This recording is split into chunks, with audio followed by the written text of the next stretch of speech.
lovely good afternoon and welcome to the Lunchtime Cafe right here on Camnet TV. Do remember that you are catching us live on our Facebook page, Camnet TV, and also we are live on DSTV and GoTV. Make sure to tune in and follow us. Remember, our YouTube channel is up and running, and I'm your host, Joe Smata is my name. Now today we discuss everything that has to do with climate change and its impact on Zambia. Now in my hands right here is the Rainbow newspaper for this week. It is one of the daily tabloids here in Zambia, and it is produced every week, and we do have climate change stories, if you like, where if you look at this article here, it's talking about a pathway to green prosperity, where dry season management 2024, it goes with that headline, and the headline for this particular newspaper for this week is UPND's poor policies making Zambia a better place for all. Mike Kaira. Okay, so you can find this story inside this particular newspaper, and perusing through, we do have another story that has to do with issues that have to do with climate change. Mobilizing private sector funds, climate change, empowering Zambia's sustainability drive. Another story coming from a reporter, a familiar name, familiar face to Camnet TV, Patrick Soko in Lumezi. Obviously, he goes with a story that reads, Lumezi chiefs take a lead in achieving an open defecation-free status. And also ERB warns illegal fuel dealers in Lumezi. And those are the stories obviously done by Patrick Soko, now with Zanis. Okay, thank you, Patrick, for those stories and opinion in this particular newspaper or daily tabloid, weekly tabloid rather. We do have green bonds, a catalyst for sustainable development in nations like Zambia. Now, I was deliberately picking up stories that have to do with issues that have to do with climate change, because our guest is a climate change enthusiast, if you like. And I'm talking about Reverend Isaac Chitimbwe. He is the Executive Director for Worldview Institute. Rev, good to see you and welcome. Thank you so much for having us at Camnet TV. We are always very happy when we are invited to come back to this wonderful TV station. Okay, it's good to have you here, Rev. Let's delve into matters that have to do with climate change. First of all, there are so many issues that are impacting the economy of Zambia or the country of Zambia. Why choose matters that border on climate change? All right. To start with, the Worldview Institute is a think tank organization, an educational think tank organization. We deal in education, research, and also mindset change. So we are a bigger and broader institution dealing with various other aspects, and also we deal with sustainable lifestyles and sustainable education, which we are currently doing, and our flagship program, which we call the Think Green Project. So under the Think Green Project, we aim at teaching people sustainable lifestyles. We aim at teaching people the importance of taking care of the environment, and just being stewards, God's stewards, if we may call it that way. When you go to the book of Genesis chapter 1, verses 26 and 27, the Bible says God gave a mandate to humanity, and the mandate was, you go and subdue the earth, replenish it, multiply, and have dominion over the earth. And when you look at the first job that God gave to man, the job was to take care of the environment. When Adam was put in the garden, he was put there to work the environment. So because it is simple, because our environment ultimately determines the value, and not only the value, but the quality. Yeah, that's the word I was looking for. The quality of our lives. Okay. So if we don't take care of our environment, we destroy environment. That is why at the Worldview Institute we are doing this project called Think Green Project, where we are now talking about climate change issues. Okay. Yes, sir. Now, not so long ago, the Republican President Hakainde Hichilema declared the drought that is being experienced in some parts of the country as a national disaster. How did you receive this particular news? Wow, it was saddening, but it was also commendable because it is something that happened at the right time. We work in the field, in the community, with the people. So we go in rural areas, we go in the communities. When you look at the southern part of Zambia, including a little bit of the north, like part of Copperbelt province, which have been adversely affected by climate change, going all the way into Lusaka Central Province, Southern Province, all of some part of Eastern Province and Western Province. You see that this is a disaster. And government gave us statistics of the 2000 over 2 million hectares which were planted of maize. Over 1 million hectares of maize was destroyed. So it was commendable, and it came at the right time. And we feel as an institution that we should work together, both government, private sector, the community. We should come together and see to it how can we sort out this problem that we are currently having of the El Nino, which is a drought that is actually facing as a nation. Yes. Okay, let's look at some of the effects other than one of the major effects, of course, being drought. Yes. Of climate change. But let's look at some of the effects of climate change. All right. So let me just break down climate change to our viewers so that they may just understand, because it's a big word, and sometimes you just hear it, climate change. Climate change. Sometimes it may be a bit complicated. So just to break it down so that we can now talk about the effects of climate change, the adverse effect of climate change. Well, climate change, in the simple words, climate change is basically something that happens when our weather patterns changes over a longer period of time. Okay, not permanently, but over a longer period of time. So what happens is that when we are having human activities like industries, burning of fossil fuels, when we are having other activities like that are not very good activities that happens in the environment, burning of forests, we have what we call greenhouse gases, which are produced from these activities. These greenhouse gases, there are gases like carbon dioxide, carbon monoxide, sulfur dioxide. These are gases which are very destructive to our environment. As you know, naturally the environment and the atmosphere has carbon. But when you have excess carbon, you have what we call a heat trap, because what happens, like during the day now, like now, you know that right now the earth has heated up because of the sun, so it heats up. But ordinarily during the nighttime, the earth is supposed to cool down. You know, the heat is supposed to escape out of the atmosphere and it cools down. And in that cooling down of the earth, we kind of get a natural flow of weather and of things. But when you have excess carbon dioxide in the atmosphere, or carbon, let me just put it, when you have excess carbon in the atmosphere, it creates what we call a heat trap. That heat trap, what it does is that it traps the heat. Instead of the heat escaping out of the atmosphere, it is trapped in the Earth's atmosphere.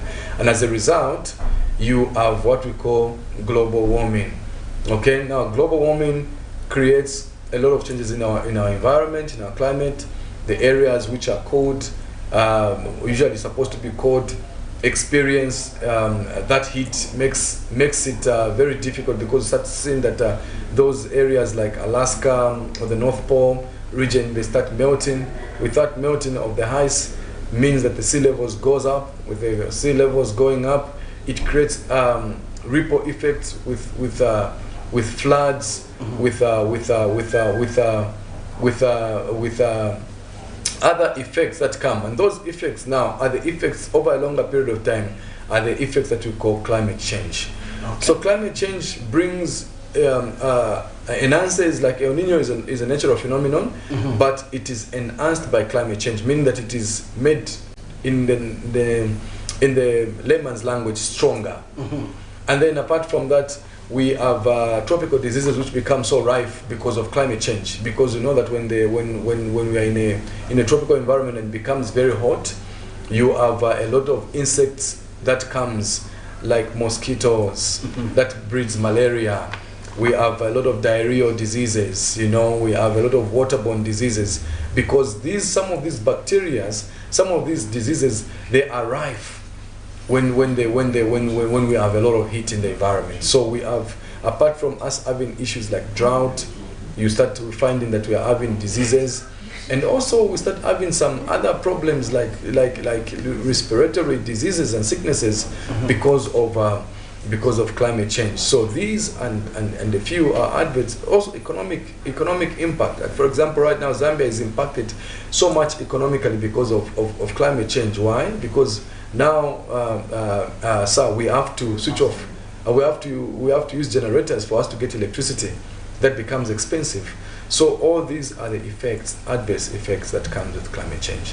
Okay. Yes. Now let's talk about tree planting. My producers and I were discussing before you came through about the program that you're undertaking of planting trees. Which provinces are you targeting? Are you only targeting Lusaka, or maybe you are spreading or rolling out this program to other provinces? All right. Thank you so much. So I mentioned earlier on that we have a project called Think Green Project. Okay. This project aims at planting 1 million trees, among other things that we're doing, but we aim at planting 1 million trees by the year 2030.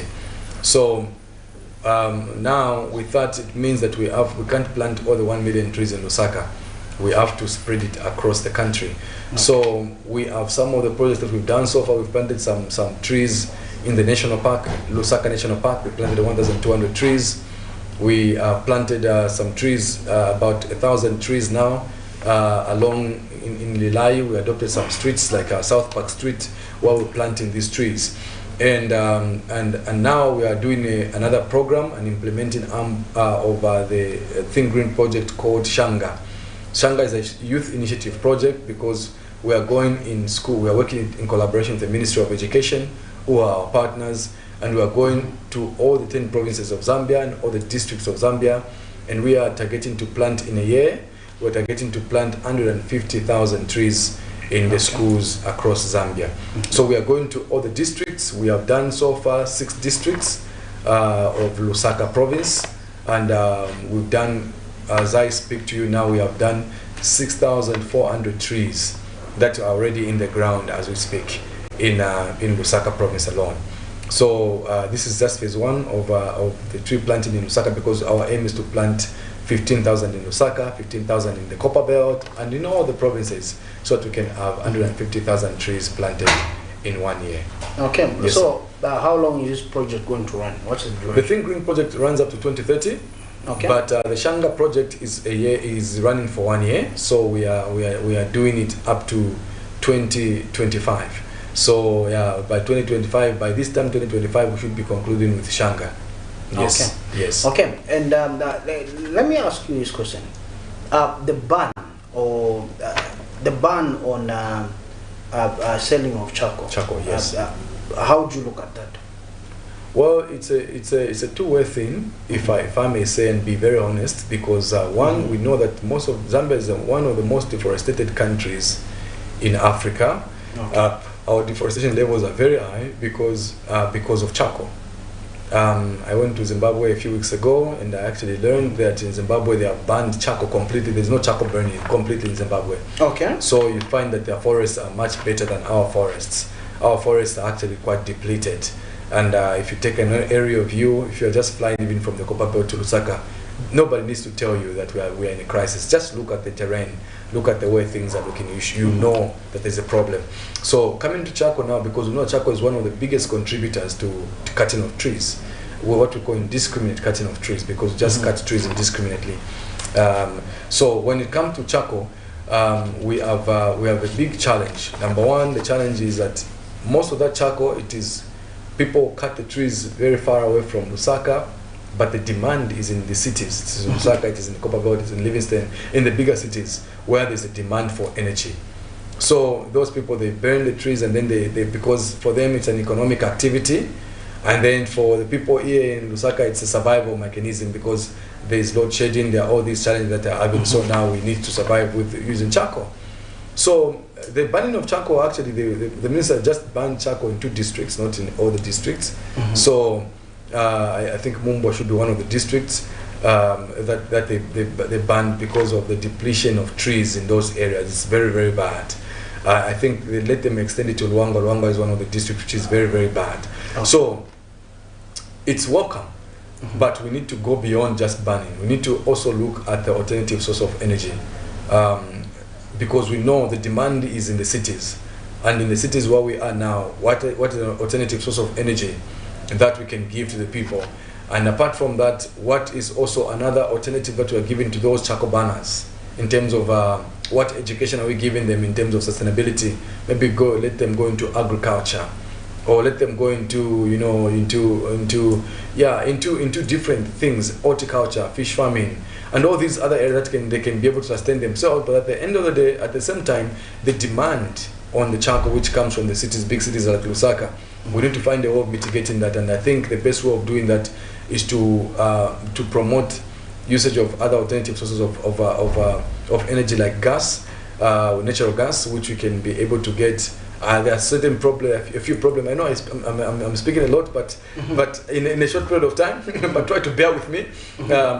So we have a problem with the energy, especially gas, in Lusaka or in Zambia in general. One, the cost of purchasing the gas equipment, the cylinder, the stove, and later on the gas itself is very expensive in the initial set. So how can we address that cost? How do we ensure that we create a sustainable way of making sure that the cost is reduced for the people? My suggestion would be that maybe why don't we get the cylinders? Why should people be buying cylinders when we are going to buy, for example, fuel? We just go and buy fuel at the filling station. So maybe we can get the cylinders whereby we can be using like bottles, the way that we used to go and buy Coca-Cola, where you just get a bottle. It's not ours. It's for the company. You buy, then you exchange when you're buying. Things like that can help us. And then there's a limit. I don't know if you know with gas. I don't know the regulation. I need to look into that. But when you are using a particular supply of gas, you can't go to another supply of gas. You can't buy. Okay. You only buy from one particular supply of gas. All those are constraints. Those are things that are constraining people into getting into gas. So how are we addressing those issues? Cost, availability of gas, accessibility of gas. All these are areas that we need to go into in terms of us creating an alternative source for charcoal, which is actually a very big problem currently. So this is where we stand, and we are supporting government, of course, in the banning of charcoal. But what we are saying that let's go beyond just the ban. Let's look at alternative sources. Let's look at empowering the people who are actually in charcoal burning. What are some of the economic activities that we can teach them? Okay. Yes. Now, Rev, having given that background, I want to find out from you. Are you then advocating for government to come up with policies that make it easier for citizens to access other alternative power sources? Yes, definitely. We are advocating for that government and all the stakeholders, because this is not a problem that can be sorted out by one man. So I mean, we are available as civil society to come together on a round table, discuss some of the ways that we can mitigate and be able to also propagate the usage of natural gas or another alternative sources of energy that we can propagate and encourage people to use. But it's a collective. This is a collective action. Government, civil society, the church, the community. We need to work together for us to be able to attain this. Yes. Okay. And as we begin to wind up, Rev, what could be your words to stakeholders, government, and the general public out there regarding climate change? Well, there's for the longest time, we thought most of us thought that climate change was an hoax. All right, we thought this climate change is just an hoax. People just want to make money out of it. There were so many stories about climate change, and we didn't understand it. But there's a proven science behind climate change. It's not just people come together and are talking about things that cannot be proved. There's a proven science, and not only a proven science, there are actually effects that we can feel. You and me, we can even actually feel them as we speak right now. They are there. So climate change is real, and the only way we can reverse, God made the earth, and it's a biological computer that God made. It functions in a way. There's an ecological way that the earth functions. So once we disturb that ecological setup that God put, we have problems, and these are the problems that we're having. It's because we've been disturbing the way that the earth was created to work by God. And so let's work together. Let's awaken. Let's wake up as a people. Let's come together and sort out this problem together, because the earth is the Lord's, as the Bible says, and we are His stewards. So let's be good stewards of the environment. Let's be stewards of the earth, and also to various stakeholders out there. Let's come together. We're talking about the corporate world. We're talking about civil society. Let's see how we can put our hands together to sort out this problem, because it's a real problem that is challenging all of us. Okay, Doc, we need to go. Rev, sorry, we need to go. Within a minute, Yes, sir. your last words. I'll allow you to give your last words, because I know you've got a lot. A lot. You gave me very very short time. I have a lot of things to share. Okay, we've split it into two. Yeah. We have some guests that are going to come through, obviously speaking to us about gospel, and it's good that you are a reverend. Yes, definitely. We're going to be having in our next session a gospel artist. All right. But maybe within a minute or so, Doc, begin to speak to some of the areas that we haven't really tackled. Well, just in a nutshell, of course, in a minute, I would like to thank first of all our stakeholders, the people that we're working together with, Ministry of Education. Of course, they've been very supportive, working with us in their schools, opening up the schools for us to go and plant the trees. We're thankful to our sponsors, various sponsors that we have, Zanaco, BGS Group, wonderful group, Farmanova. All these people who are coming together to say, let's work together and partner. Also, our staff at the Worldview Institute are working extremely hard. Planting a tree is not as easy as just put it in the ground. There's a whole lot of work behind it, and so we have a dedicated team working behind the scenes.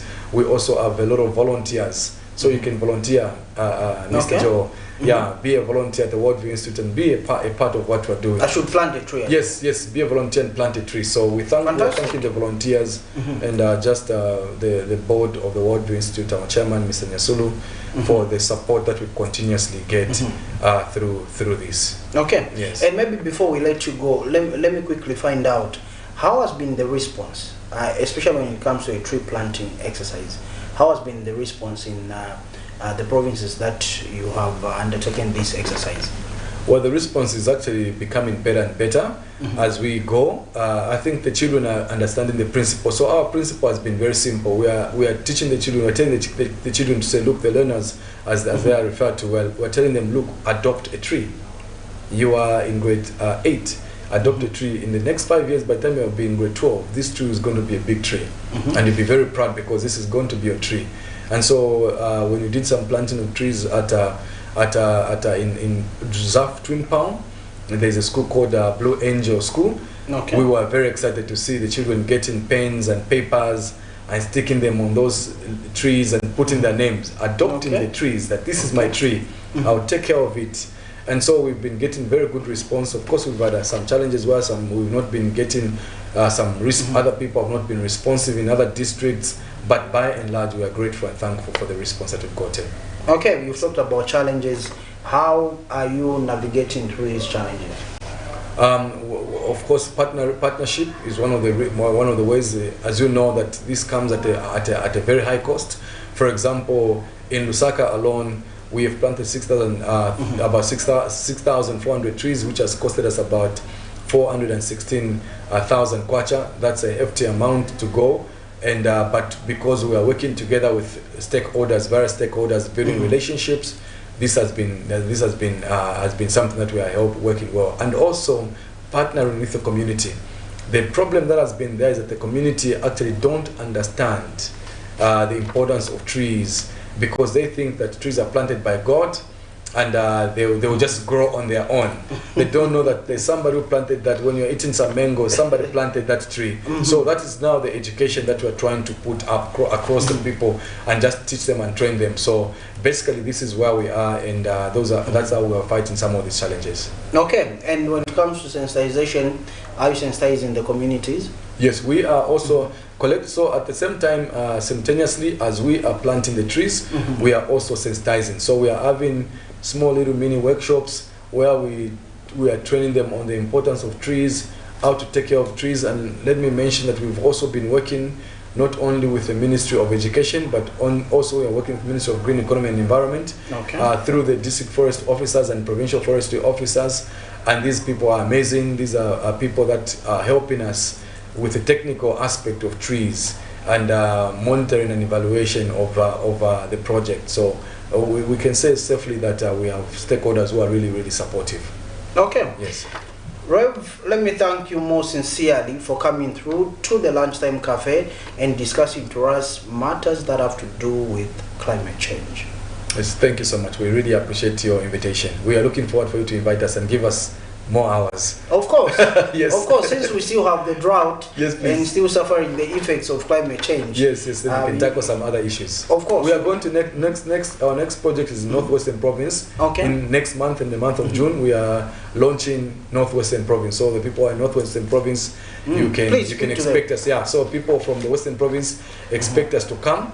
We are just doing preliminary arrangements and work, but we are going to be in Kialokea, Mali in the next 1 month, and we can't wait to come and see the beautiful people of the Northwestern Province. Yeah, and also if you're in the Northwestern Province, you want to volunteer, you want to be a volunteer at the Worldview Institute, please go to our website, www.worldviewinstitute.org, or you can go to our Facebook page, which is Worldview Institute Zambia.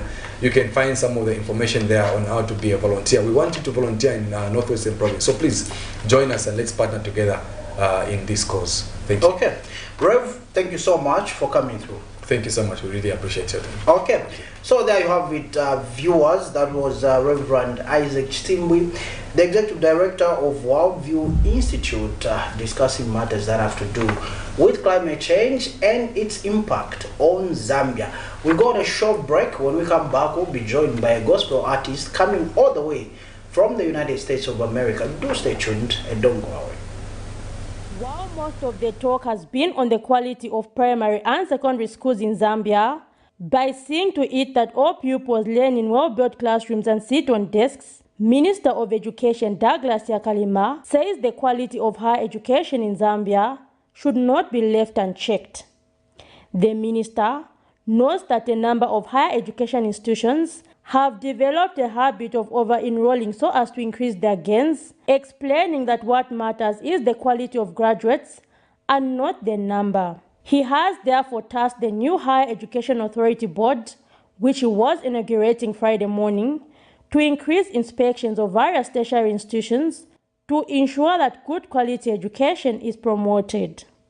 The minister has also appointed Levis Yamwene to chair the board, adding that the authority has been operating without a board since 2017, bringing down its performance. The check in quality should be extended to public higher education institutions, as they are not sacred cows, especially ensuring that there is no over-enrollment of students, which affects quality education. Final thought to the board, as you diligently undertake the task bequeathed to you today, is to acquaint yourselves with all strategic documents of the Higher Education Authority in order for your work to be made easy. I expect that the team at the Higher Education Authority will support you as you carry out your tasks of leading this very important institution to greater heights. Ministry of Education Permanent Secretary in charge of administration, Noria Muneku, has urged the board not to be rigid, but to explore new alternatives to see desired results. That if you find that there's a there is a strategic plan that doesn't speak into what you believe is going to be helpful for the institution, I think we are giving you a go-ahead that you need to relook at that. That's why you are being brought in as a board. Relook at that strategic plan. Is it addressing the core issues of the business? Is it conforming to what you want, the desires of the institution? Is it conforming to what the government wants this institution to be? We have a permanent secretary here, and Madam Muneko and Mr. Joe Kamoko. They have been our parents in the absence of the board. And sometimes when you have an issue, you go to one of them, you also go to the other, they will tell you, okay, we'll get back to you. They speak among themselves, they also, the good thing is that each one of them will call you. You say, okay, for that issue, this is what we have decided. And Honourable Minister, I would like to state here that we have had very good relations with our two permanent secretaries. They have an open door policy, just like your door is always open. So we have enjoyed that. Today, we now have a board, but this is not the end. We'll still be going to the permanent secretaries for other issues. The board has been tasked to place Zambia on the map as regards higher education. Zipporah Mshala, Camnet News, Lusaka.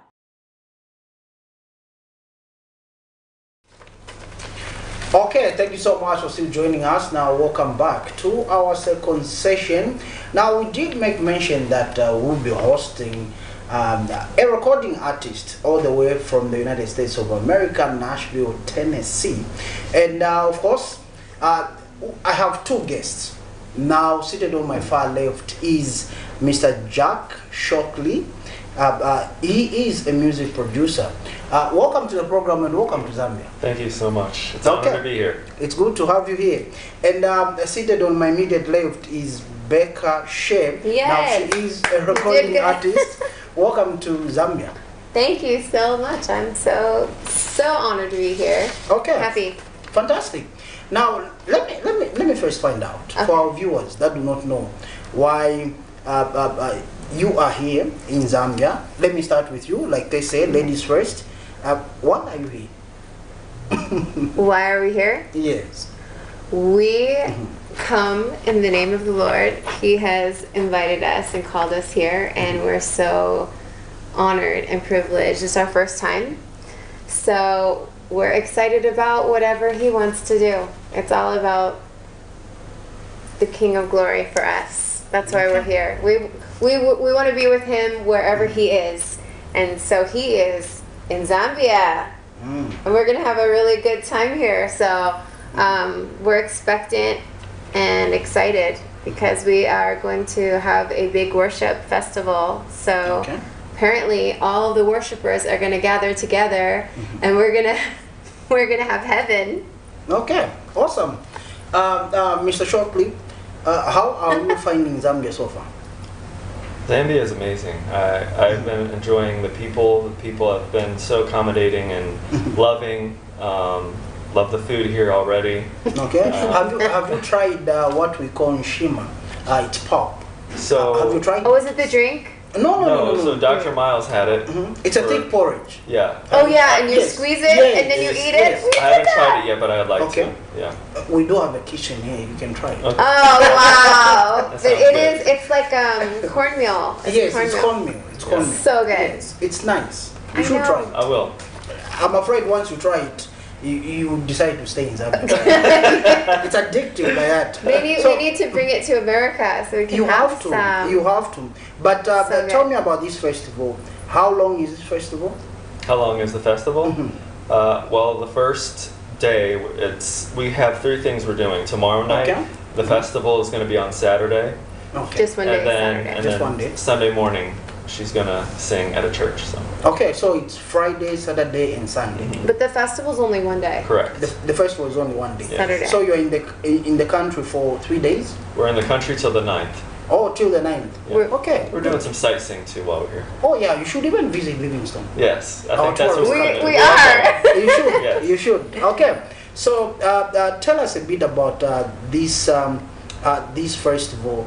My question would be, why did you, for instance, agree to come through to this particular festival? I know you're following. Why wouldn't I agree? Is the question. Who would say no? I mean, for me, well, first of all, the hosts that invited us, we absolutely admire and respect and love them so very much. So that's one thing. But God, I believe He's called me to the nations. So when one opens and invites, it is a wonder. It's full of wonder for me. It's an adventure and a wonder and a privilege, a great privilege to be able to be invited to see God's world and yeah. So why wouldn't I? I mean, I know that if you're led by the Lord, there's times where He says don't. He says no. He has said no before, I have to say. But this was a definite yes. Right off. And yes are to come. Okay. For Which sure. is okay. But let me find out. Yeah. What should the audience that is coming to watch you and the rest of the people performing expect? Yeah. I hope that they come expecting the King of Glory and not me. But if I come, I hope what I can share with them is a new sound. Okay. A new sound, and because I'm coming, and I just want the King to show up. So for me, I do want to bring the joy, and I carry a freedom because He set me free. So I carry freedom, but I pray that that's contagious, and I pray that there's lots of joy and freedom that's contagious from us coming here, and I pray that people get excited about just something different and a newness and a new sound, and maybe He'll give us a new song even while we're here. Wouldn't that be good? Okay, Mr. Shackley, let me find out from you. What are you expecting from Zambia, Africa? Like we say, Zambia, the real Africa. What do you expect to see? Right. So I expect to see new life. I expect to see dancing that I haven't seen before. Okay. And I love the culture and I love the dancing. Yes. So we are wanting to shoot a music video while we're out here. Yeah. And we were hoping that we would see some dancers that could inspire. So, yeah. New life. Okay. The wild ones, the free ones. Okay, so let me get your last words before we let you go. Your potential audience is watching out there. Okay. They want to come and see how you will be performing. Come on. So what are your last words to them? Oh man, it is for freedom that Yeshua, Jesus, our Messiah, has set us free. So I hope that you come and that you feel the freedom upon you, because where the Spirit of the Lord there is freedom. So my hope and my desire is that you come and you don't become hindered by anything. No distractions, no hindrances, no limits. Come, because just as you are welcoming the Lord, He is welcoming you, and He wants you to be free more than anything. So that's why He's come, so that you can feel that. And I pray that it's filled with joy and filled with freedom for you, and that you have a wonderful, wonderful time in the goodness and the presence of the Lord. Okay, fantastic. Mr. Shackley, your last words to the viewers and your potential dancers, the dancers that you're talking about. They are watching right now. Are you coming? Of course. Do you have moves? I do. Well, you see this? So, I would say that we are bringing a sound that is very danceable. So I'm excited to release a sound that we've been making to create and release here in Zambia. We actually have a new song that we have made just recently for Zambia, and it's an Afro beat, and I've never made an Afro beat before. and she sang a crazy, amazing hook on it. And so I cannot wait to see how everybody reacts to that. Yeah, and we hope to learn from you guys. We hope to learn a lot from you guys as well, and so maybe we could start some kind of cool relationship here and grow from that and make an even better song next time too. Exactly. Yeah. Okay. Lady and gentlemen, thank you so much for coming through. We can only wish you all the best. Thank you so much. I really appreciate you having me. We'll be looking for your dance moves. Of course. Okay, so viewers, there you have it. That was Mr. Jack Shackley and Mrs. Becca Shea. She is a recording artist. They are here in Zambia to perform, and they'll be here till the 9th. So go to the concert, to the festival, and see what they have to offer. Now, on behalf of my director, Mr. Isaac Chifita, and of course the entire production team, my name is Joe Smata. We'll see you when you see us. Good afternoon. Kubulata.